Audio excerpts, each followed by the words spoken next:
আসসালামু আলাইকুম রহমতুল্লাহ। আশা করছি সবাই ভালো আছেন। যে যেখান থেকে শুনছেন সবাইকে অগ্রিম ধন্যবাদ।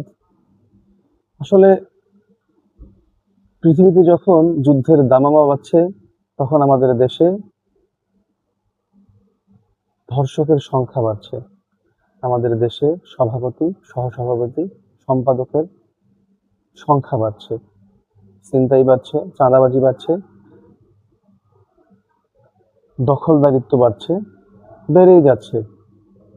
আসলে আমরা কি সভ্য জাতি হতে পারবো না কোনোদিন? কোনোদিন হতে পারবো না। আমাদের এই জাতি আমাদের দেশকে কতটা ভালোবাসে। আমরা যদি আমাদের দেশকে খুব ভালোবাসতে পারি তাহলে বিশ্বের দরবারে আমরা অবশ্যই মাথা উঁচু করে দাঁড়াতে পারবো। মানুষ যখন মিসাইল বানাতে ব্যস্ত থাকে আর আমার দেশের লোকজন তখন চাঁদাবাজিতে ব্যস্ত থাকে। আপনি একটা চিন্তা করেন যে আসলে উত্তর কোরিয়ায় তারা ঠিকভাবে ভাত পাইতো না, তারা বড় বড় মিসাইল বানায়।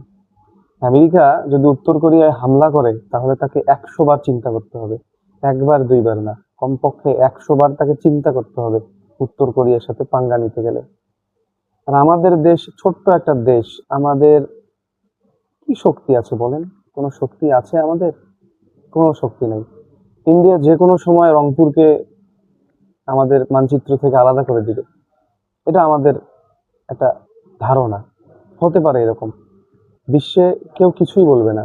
যদিও আমরা একটা স্বতন্ত্র রাষ্ট্র, তবুও ইন্ডিয়া যদি রংপুরকে আলাদা করে দেয়, কারণ আমরা চিকেন নেক নিয়ে তাদের সাথে অনেক তোলপাড় করছি, সেভেন সিস্টার নিয়ে কথা বলছি, সুতরাং তাদেরও তো কেমন পাওয়ার আছে এটা জনগণ সবাই জানে। এখন এই যে বিষয়টা, সেটা হচ্ছে যে চিকেন নেক আমরা দখল করতে চাই, আমরা কি পারবো সেটা দখল করতে? সেভেন সিস্টার কি আমরা আমাদের মধ্যে নিতে পারবো? কখনোই পারবো না, কারণ আমাদের তো সেই প্রস্তুতি বা আমাদের সেই ক্যাপাবেল আমাদের নাই। সুতরাং এগুলো শুধু শুধু মুখের বুলি ওড়ায় কোনো লাভ নেই। তারা আমাদের পাশের দেশ, যদিও বন্ধু রাষ্ট্র বলা যাবে না, কারণ রাষ্ট্র কখনো বন্ধু হয় না। কারণ রাষ্ট্র সবাই সবার হচ্ছে সবসময়ের জন্য কি বলে ওটাকে, স্বার্থের জন্যই কাজ করে। তবুও আমাদের উচিত সবার সাথে একটা ভ্রাতৃত্ববোধ বজায় রাখা।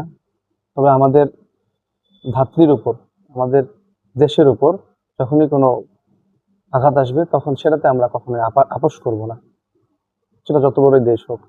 তবে আমাদের সরকারের উচিত অবশ্যই